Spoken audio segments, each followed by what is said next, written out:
everybody. Welcome to the show. You know where you are, the 9 at 9 with me, Tigo. And you know, if you're watching right now, I've got somebody waiting in the wings that is an expert, that is cool, that's going to share some amazing information. But today, we're going even further. Today, we're going to talk to somebody that is quickly becoming one of my good friends. But then on top of that, we're going to touch on some stuff like, when you think of situations that are going on, do you focus on the problem or do you focus on the solution? If you're focusing on the problem, you've come to the right place, because when we're done, you're going to be focused on the solution. All right, sit right there. We'll be right back.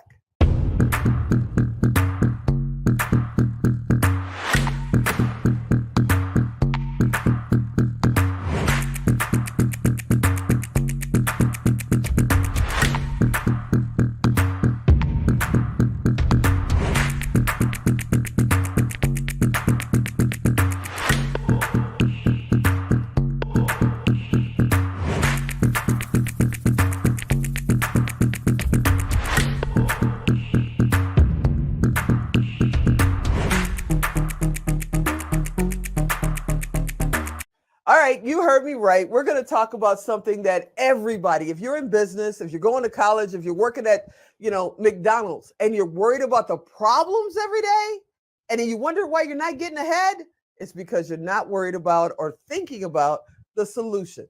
Focus on the glass half full and not half empty. And the specialist, the guy that's quickly becoming a good friend of mine, Kurek Ashley, is here, and that's exactly what we're going to talk about. Kurek, are you out there? I am here all the way from the Sunshine Coast of Australia. What's the weather like this time of year in Australia? Because you're on the other side of the equator. Oh yeah, winter. I'm in the countryside on the Sunshine Coast of Australia, so I'm up near the beginning of the tropics. And right now, it's in the mornings are a little chilly, but in daytime it gets to be about 80 degrees, 85 degrees, and that's winter. Oh, that's winter. It sounds like Vegas winter. Vegas winter is about the same, but we have a month where it actually gets down in the 50s and people act like they're in Australia or Alaska somewhere. It's like, get over it. It's 50 degrees. Let's go to Chicago where it's 50 below. Which is where I'm from. So, me too.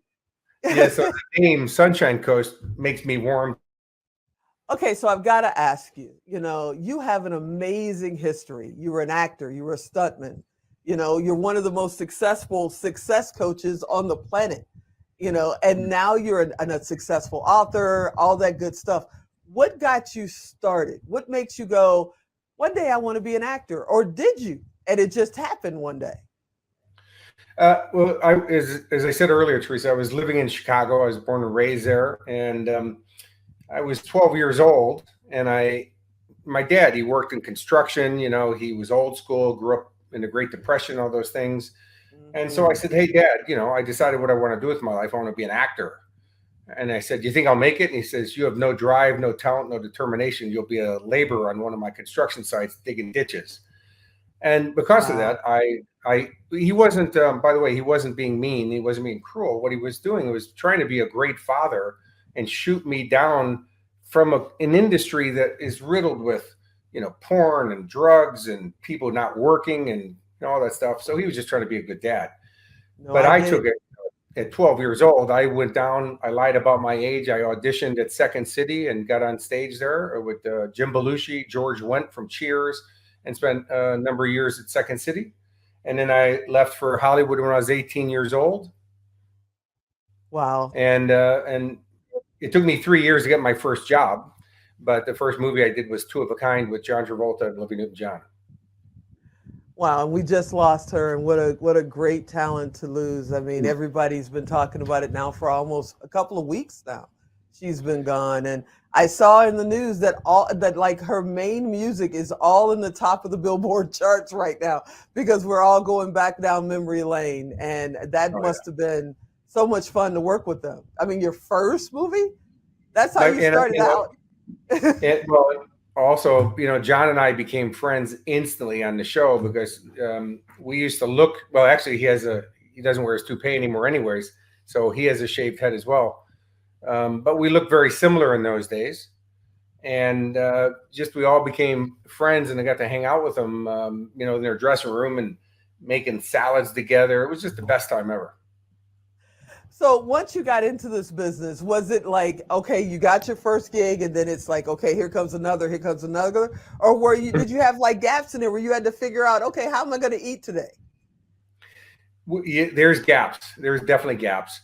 And so what I did is John Travolta and also the actor James Woods both talked to me because I knew them both really well. And they said, look, if you want to be a professional actor, it's a technical business. You need to know all the equipment, camera, lenses, lights, all those things. So I got a job behind the camera, and I started working as a key and dolly grip and wound up doing over 500 movies. Wow. So it's, there's gaps, but I didn't want to wait tables or anything. I still wanted to be in the industry working. And you went from being an actor to also not only working behind the camera, but also working as a stuntman, correct? Yes, ma'am. So how did you get into that? And why would you get into that? You want to throw your body out of a window? Why would you do that? Well, the thing is, because I'm a physical person anyways, and a lot of the roles that I played had action in them, So but here's the funny thing is, when you're muscular, they like putting you in tank tops and all those things. Well, when you're in a tank top, there's no place to hide pads. And so, I was always taking the hard falls. I even stunt doubled Tony Danza once and had to do 4 flights of cement stairs in a bathrobe, which means there's no place to put stunt pads or whatever. But it was just one of those things. And then stunt coordinators started hiring me when they needed a stunt player who could deliver dialogue. And that's what happened with like Delta Force 2 and things like that. Now, you mentioned Delta Force 2. I mean, how many movies have you done? And how many people, I mean, still, you're talking Stallone. We got a picture of you with Stallone. It's like, how many different people have you had the opportunity to be on set with? There it is. There's a photo with you and Stallone. You guys look like brothers. I don't know if Sly would say that, but that's his house. That's his house. We were watching the Super Bowl. Oh, wow. And he has a Megatron, which is one of those TVs that they have inside of the buildings in New York City in Times Square. And I said, hey, wow. Sly, I didn't know they made those for homes. And he goes, they do now. He had a custom made for his house. But I've worked with so many great people. And, to me, they're peers. They're people you work with. And, the thing, Teresa, is that what people don't really get about the movies is that it's a business like any other business. And the people who work are the people who know how to market themselves. So Sylvester Stallone hasn't been a movie star for 45 years by accident. Right. He knows how to market himself. And back in the 80s, I remember him telling me about, that it costs like $50,000 a month just to be Sylvester Stallone. You need the bodyguards, you need the car, you need all these things because he can't show up in the soccer mom van. Right. People need that star. And he goes, that's my job. He goes, I'm not an actor, I'm a movie star. And so that's my job. When you were an actor, and I think once you're an actor, you're always going to be one. Would you ever go back on screen again? Is there a project that you look at and see on your home TV and go, man, I should have done that one. That could have been me. Do you miss it? I gave all my work to Vin Diesel. No. I still get asked every once in a while, and I'm just not interested. The thing is, because I used to play a lot of bad guys. And, with what I do now, I think it's just a confusing message, for people if they see me playing a bad guy on screen and then teaching personal development and the things that I teach now. I can see that. And people do get, typecast, and no matter what they do, they're always seen as that character. It's like, Jimmy J.J. Walker lives down the street from here. You see him in the grocery store. He's J.J. in Good Times, and he hasn't been on that set in 50 years. But that's what you think immediately when you see him. You're like, hey, it's JJ from Good Times. It's like, I'm sure he's sick of hearing that stuff. I'm sure he's over it.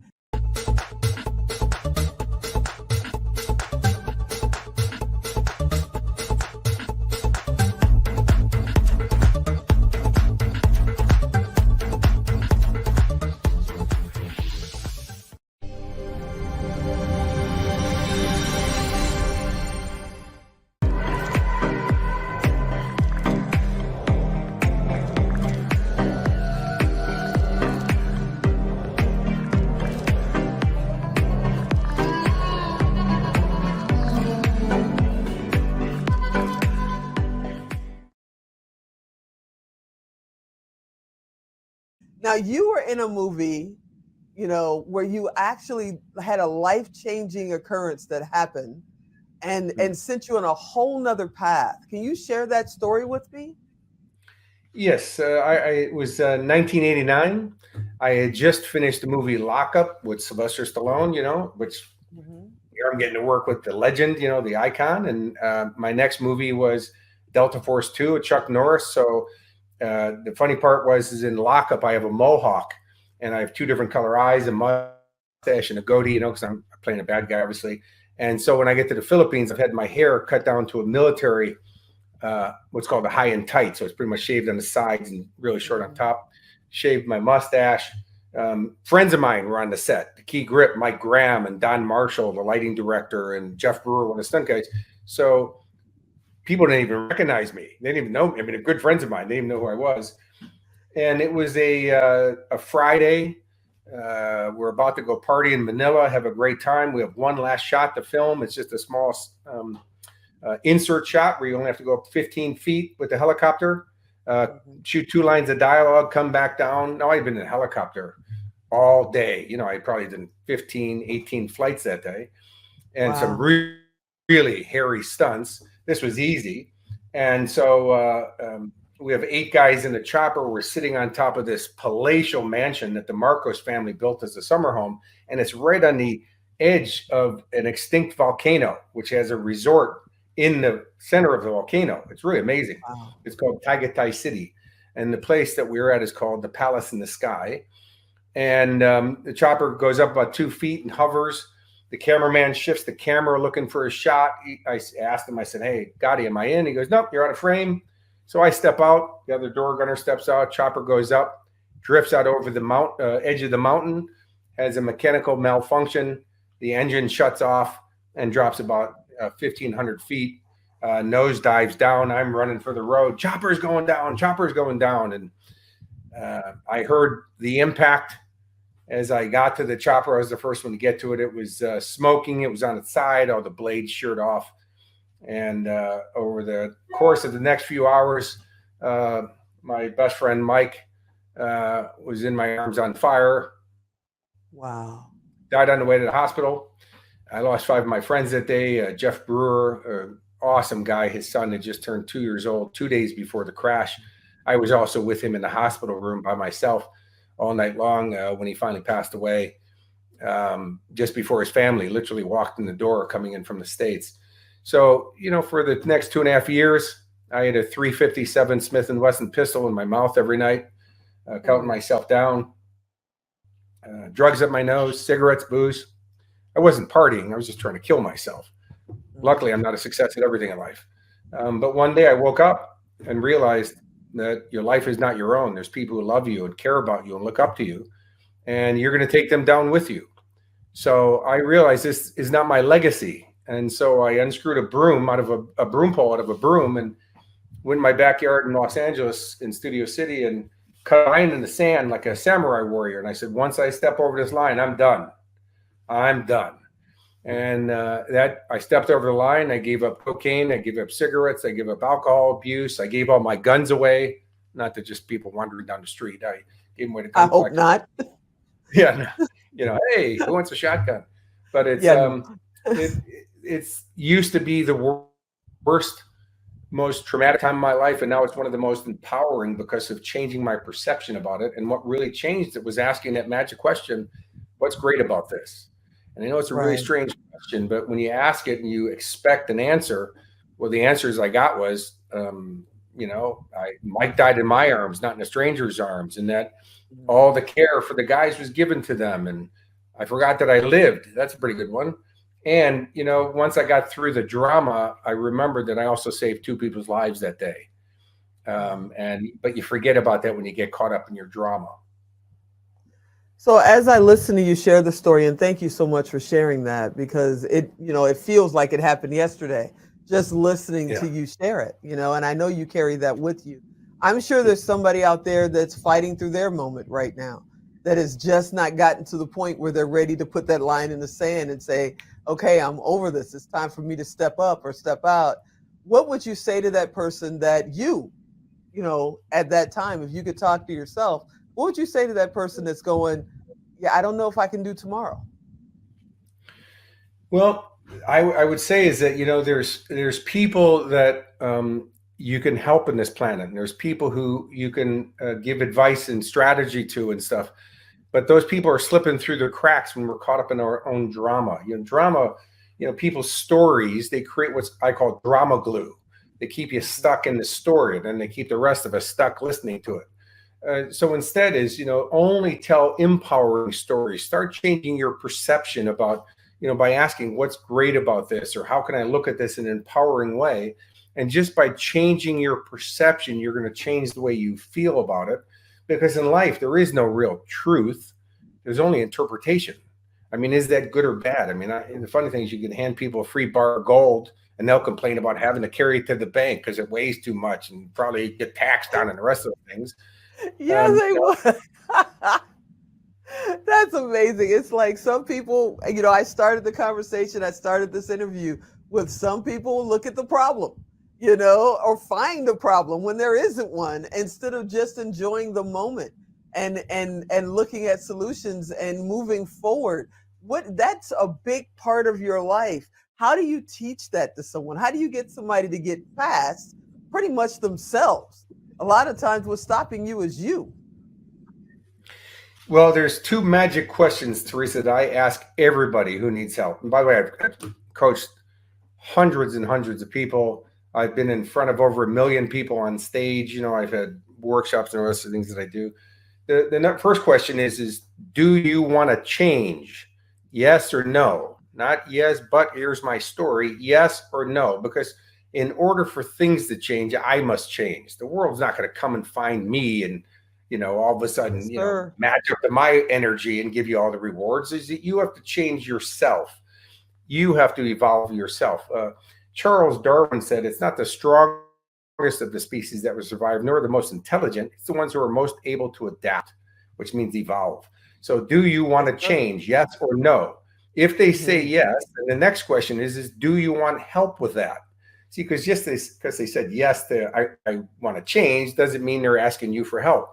And women get this a lot from men is what happens is they share their challenges or problems, and then the man wants to fix it and the woman's like, I didn't want you to fix it, I just wanted to tell you. To listen. So that's where Mhm. that second question comes in is do you want help with that? And then after that, the next thing I do is I give them little agreements, not big ones because they can't, it's too big for them, just a little agreement, little action to get them in motion. And then little by little you add to it, and then pretty soon it's not that long and you have a different experience of life. Wow. I know that there's somebody out there watching right now. Maybe they're, in their second career. After COVID, they got laid off and they're finding their way. Or, maybe they just got out of high school or college and they're just trying to figure out which direction they want to go in. And the direction they want to go in, like yourself, like myself, my mother and father were sharecroppers when they were kids. They were labor workers when I grew up. I wanted to do comedy.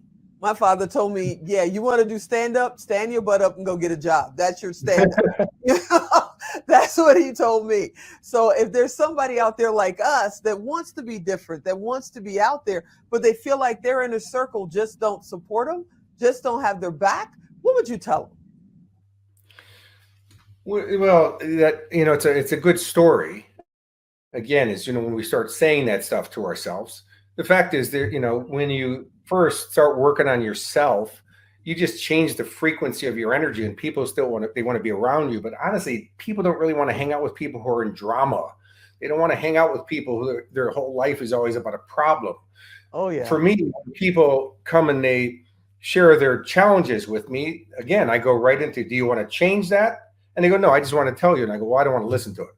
And I'm not being insensitive. What I'm being is empowering, is I'm being compassionate, but I'm not, I don't have pity for you because pity will keep you where you are. Is, Mhm. open yourself up. There's people out there. By the way, if you contact me, if you write me, I write back.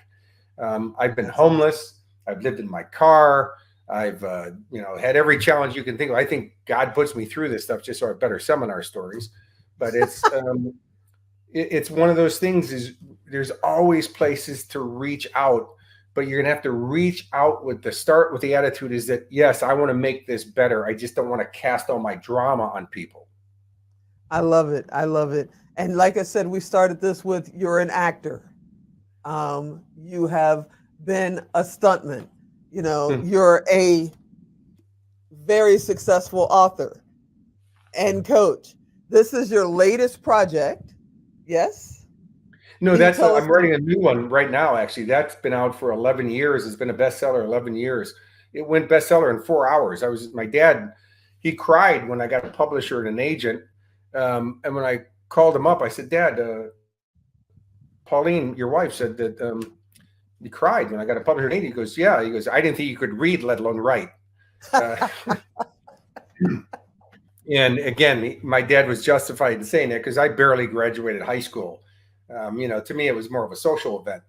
And so, it took me 4 years to write that book. Right now, I'm writing the next one. It's called The Mystical Mentor.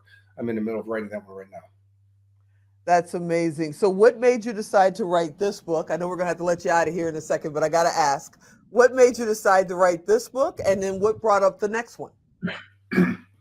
The title, Teresa, is I was coaching somebody and that question came up, how would love respond? And as soon as I said it, I said, oh my goodness, I have to write the book because I have to teach people. That's probably the most powerful question ever. And when you really get it, because when you really love yourself, you won't allow yourself to stay broke or fat or poor or depressed or any of those, or abused, anything, because that's not how love responds. And so I had to explain the question, and that's where the book came from. And it was like this burning desire in me. The new book, it's taken me a number of years to finally formulate what I want in it, but it's really about it's more of a story. It's more of a Way of the Peaceful Warrior by Dan Millman, or one of those books, which I wanted to have a different style. I just didn't want to write a sequel to How Would Love Respond, I wanted to challenge myself to see how I could do something different. And by the way, this one, I've already have people in Hollywood talking about wanting to make into a movie. Will you star in it? No. Come on now. That's not what you're supposed to say. You're supposed to say, of course I'll be there. No, nothing can stop me now. I will see when that happens, but I don't know if that's what I really want to do. We'll see. Well, I know I got to let you out of here. I asked you for 10 minutes. I've kept you for almost a half an hour, but I just love talking with you. I love connecting with you. I would love it if you come back again and hang out with us many, many times to come, because like we said, the first time we talked, you and I think we talked for over an hour, our first conversation, and just instantly you felt like family. I couldn't be, more honored that you reached out to me. And I'm so glad to, include you in our family. And I look forward to many missions to come. Now, before we let you get out of here, you've got another project coming up, I believe. Stop. What's stopping you? What is that? It's a free. I give away a lot of free training, and it's not sales orientated, all that stuff. It's just to help people, because that's what I do. And so it's stop what's stopping you. Because, I hear it from, by the way, the content always comes from people asking me consistent questions. And so I go, that must be something. So let's create a program around it. It will be out in the next 2 weeks. And I'm sure we'll give you information on how to get it. It's totally free, but man, you want to talk about a transformational program. It's a masterclass. Oh, I can't wait to take this myself. How does someone get in touch with you? I know if someone reaches out to you, you reach back. So what's the best way to get in touch with you? Kurek at KurekAshley.com. I mean, if you write me, I write back. And Teresa, I get this all the time. People go, I can't believe you actually wrote me back. Wait a minute, I'm a real person. I said that too. And if people write me, I always take the time to write back. And it's funny, as I'm on stage a lot of times, they say, hey, I wrote Kurek. And I'm like, please don't say I didn't write you, And they go, and he wrote me back. I'm like, oh, that felt good. Well, I thank you for hanging out with us this time. I hope you come back soon, my brother. It's amazing. Your story, we touched on this much of it. There's layers and layers and layers to come. And I learned something every time I talk to you. You are absolutely amazing.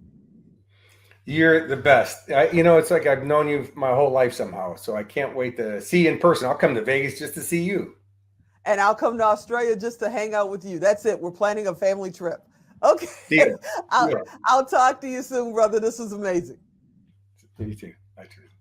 All right, everybody. I hope you enjoyed this episode. I want you to come back next time. And if for some reason you miss Kurek at KurekAshley.com, you know what to do. Go to Tigo Direct. You can find out more information about my new brother, my new family member. And as always, I'm Tigo. I'll talk to you next time.